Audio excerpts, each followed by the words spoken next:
Hello दोस्तों, आज के वीडियो में हम नेक्स्ट एआईबी एग्ज़ाम या जुडिशरी एग्ज़ाम देने वाले सभी लॉ ग्रेजुएट्स के लिए उपयोगी इम्पॉर्टेंट क्वेश्चंस की टेस्ट सीरीज का चौथा पार्ट लेकर के आए हैं, जिसमें कि आपको इम्पॉर्टेंट क्वेश्चंस के साथ साथ उनके आंसर्स भी डिटेल से बताएंगे।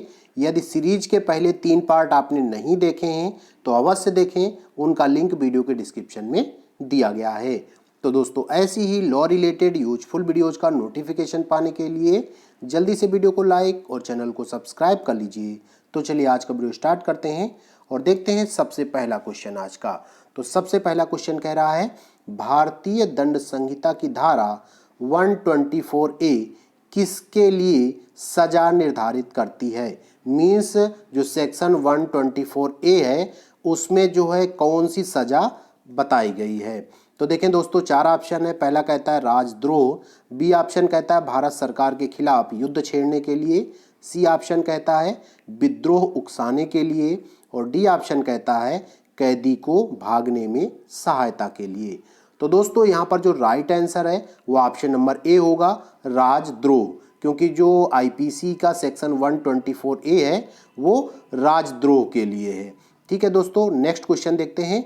कह रहा है, निम्नलिखित में से कौन सा वाद फेडरल कोर्ट द्वारा धारा 124A भारतीय दंड संहिता पर निर्णीत हुआ था। मीन्स यहाँ पर हमने जो 4 ऑप्शन दिए हुए हैं, तो 4 ऑप्शन में आपके 4 केसेस हैं। तो इसमें आपको बताना है कि सेक्शन 124 आईपीसी से रिलेटेड कौन सा जो है केस है। तो पहला केस कह रहा है केदारनाथ बनाम राज्य, बी ऑप्शन कहता है निहारेंदु दत्त बनाम एम्परर, सी ऑप्शन कहता है क्वीन इम्प्रेस बनाम बाल गंगाधर तिलक, डी ऑप्शन कहता है एम्परर बनाम सदाशिव नारायण। तो दोस्तों, इसका जो ऑप्शन नंबर बी है निहारेंदु दत्त बनाम एम्परर। तो दोस्तों, ये वाद जो है फेडरल कोर्ट द्वारा भारतीय दंड संहिता 1860 की धारा 124A पर निर्णीत हुआ था। मीन्स आप कह सकते हैं कि जो ऑप्शन नंबर बी है वो राइट आंसर होगा। नेक्स्ट क्वेश्चन देखते हैं दोस्तों। कह रहा है, विधि विरुद्ध जमाव में व्यक्तियों की न्यूनतम संख्या होती है। कितनी होती है न्यूनतम संख्या? तो 4 ऑप्शन है। पहला ऑप्शन कह रहा है 3, बी ऑप्शन कहता है 5, सी ऑप्शन कहता है 7 और डी ऑप्शन कहता है 9।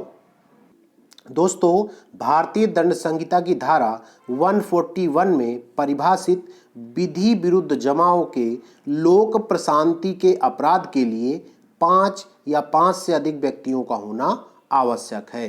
तो इसके आधार पर आप कह सकते हैं जो इसका ऑप्शन नंबर बी है 5, ये राइट आंसर हो जाएगा। नेक्स्ट क्वेश्चन देखते हैं। कह रहा है, जो कोई विधि विरुद्ध जमाव का सदस्य होगा वह भारतीय दंड विधान की निम्न धारा में दंडित किया जाएगा। मीन्स किस धारा के तहत उसे दंडित किया जाएगा यदि विधि विरुद्ध जमाव का सदस्य वो है। तो देखिए, पहला ऑप्शन ए कहता है धारा 142, बी ऑप्शन कहता है धारा 143, सी ऑप्शन कहता है धारा 144 और डी ऑप्शन कह रहा है धारा 147। तो दोस्तों, भारतीय दंड संहिता की धारा 143 के अनुसार जो कोई विधि विरुद्ध जमाव का सदस्य होगा वह दोनों में से किसी प्रकार के कारावास से जिसकी अवधि 6 माह तक की हो सकती है या फिर जुर्माने से या दोनों से उसे दंडित किया जाएगा। तो इसके आधार पर जो आपका राइट आंसर है वो ऑप्शन नंबर बी हो जाएगा, धारा 143। नेक्स्ट क्वेश्चन देखते हैं दोस्तों। कह रहा है, 5 या उससे अधिक सदस्यों के जमाव द्वारा उस जमाव के सामान्य उद्देश्य को अग्रसर करने में की गई हिंसा का प्रयोग गठित करेगा। तो क्या होगा? ऑप्शन नंबर ए कह रहा है दंगा, बी नंबर कहता है हमला और सी ऑप्शन कहता है बलवा और डी ऑप्शन कह रहा है विधि विरुद्ध जमाव। तो दोस्तों, भारतीय दंड संहिता की धारा 146 के अनुसार 5 या इससे अधिक सदस्यों के जमाव द्वारा ऐसे जमाव के सामान्य उद्देश्य को अग्रसर करने में किया गया बल प्रयोग या हिंसा बलवा का अपराध गठित करती है। मीन्स जो अपराध गठित होता है वो कौन सा होता है? बलवा। किस धारा के तहत? धारा 146 के तहत। तो दोस्तों, राइट आंसर हो जाएगा option number C. Next question देखते हैं। कह रहा है, दंगा के अपराध के लिए अपराधी को कितने अवधि के कारावास से दंडित किया जा सकता है? तो 4 ऑप्शन है। ऑप्शन ए कहता है 1 वर्ष, बी कह रहा है 6 माह, सी ऑप्शन कहता है 3 माह और डी ऑप्शन कहता है 6 माह। तो दोस्तों, भारतीय दंड संहिता की धारा 159 में दंगा को परिभाषित किया गया है तथा धारा 160 में दंगा के अपराध के लिए दंड का प्रावधान है। इसलिए धारा 160 के अनुसार दंगा के अपराध के लिए 1 माह तक के कारावास या 100 रुपये जुर्माना या दोनों से दंडित किया जाएगा। तो दोस्तों, इसके आधार पर जो ऑप्शन नंबर बी है 1 माह, ये राइट आंसर हो जाएगा। नेक्स्ट क्वेश्चन देखते हैं। कह रहा है मिथ्या साक्ष्य देना का अपराध परिभाषित है भारतीय दंड संहिता में। तो भारतीय दंड संहिता में कहां पर परिभाषित है? तो ऑप्शन नंबर ए कहता है धारा 181 में, बी ऑप्शन कहता है धारा 182 में, सी ऑप्शन कहता है धारा 191 में और डी ऑप्शन कहता है धारा 192 में। तो दोस्तों, मिथ्या साक्ष्य देना भारतीय दंड संहिता की धारा 191 में परिभाषित है, इसलिए इसका जो ऑप्शन नंबर सी है धारा 191, ये राइट आंसर हो जाएगा। नेक्स्ट क्वेश्चन देखते हैं। कह रहा है ए एक बक्से में जो बी का है इस आशय से आभूषण रखता है कि वे उस बक्से में पाए जाएं और इस परिस्थिति में बी चोरी के लिए दोषी सिद्ध ठहराया जाए। ए ने अपराध किया है। तो ए ने कौन सा अपराध किया है? तो ऑप्शन नंबर ए कहता है भारतीय दंड संहिता की धारा 191 के अंतर्गत, बी ऑप्शन कहता है भारतीय दंड संहिता की धारा 192 के अंतर्गत, सी ऑप्शन कहता है भारतीय दंड संहिता की धारा 193 के अंतर्गत और डी ऑप्शन कहता है ए ने कोई अपराध नहीं किया है। तो दोस्तों, भारतीय दंड संहिता की धारा 192 के दृष्टांत का के अनुसरण में ए ने मिथ्या साक्ष्य गढ़ने का अपराध किया है। इसके आधार पर जो ऑप्शन नंबर बी है भारतीय दंड संहिता की धारा 192 के अंतर्गत, ये राइट आंसर हो जाएगा। नेक्स्ट क्वेश्चन देखते हैं। कह रहा है बलात्संग पीड़िता का परिचय प्रकटन भारतीय दंड संहिता 1860 की निम्न धारा में दंडनीय है। तो इसमें 4 ऑप्शन दिए गए हैं।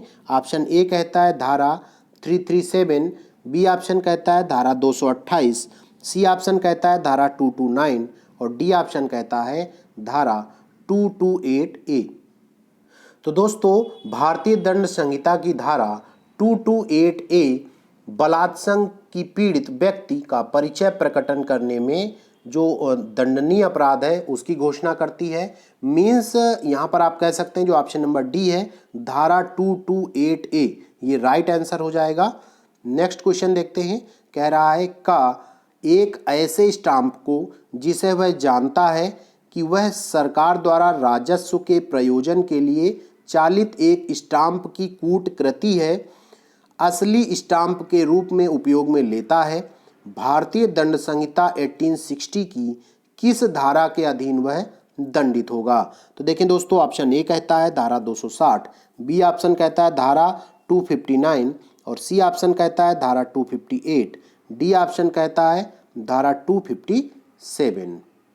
तो दोस्तों, चूंकि का एक ऐसे स्टाम्प को जिसे वह जानता है कि वह सरकार द्वारा राजस्व के प्रयोजन के लिए चलित एक स्टाम्प की कूट कृति है, मीन तो नकली है, तो असली स्टाम्प के रूप में प्रयोग में ले लेता है उसको।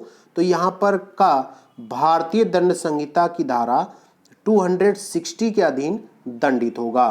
तो इसके आधार पर जो ऑप्शन नंबर ए है धारा 260, ये राइट आंसर हो जाएगा।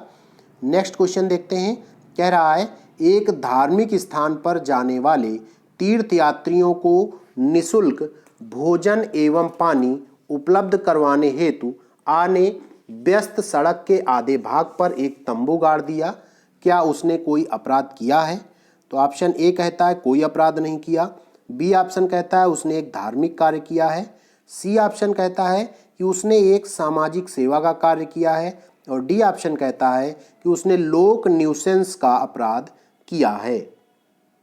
तो दोस्तों, आ द्वारा एक धार्मिक स्थान पर जाने वाले तीर्थयात्रियों को निःशुल्क भोजन एवं पानी उपलब्ध करवाने हेतु व्यस्त सड़क के आधे भाग पर एक तंबू गाड़ने का भारतीय दंड संहिता की धारा 268 के अंतर्गत लोक न्यूसेंस का अपराध किया हुआ है, क्योंकि कोई सामान्य न्यूसेंस इस आधार पर माफी योग्य नहीं है कि उससे कुछ सुविधा या भलाई होती है।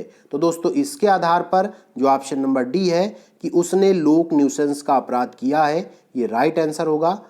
तो दोस्तों हमारा आज का वीडियो कैसा लगा जरूर बताएं। बहुत बहुत धन्यवाद।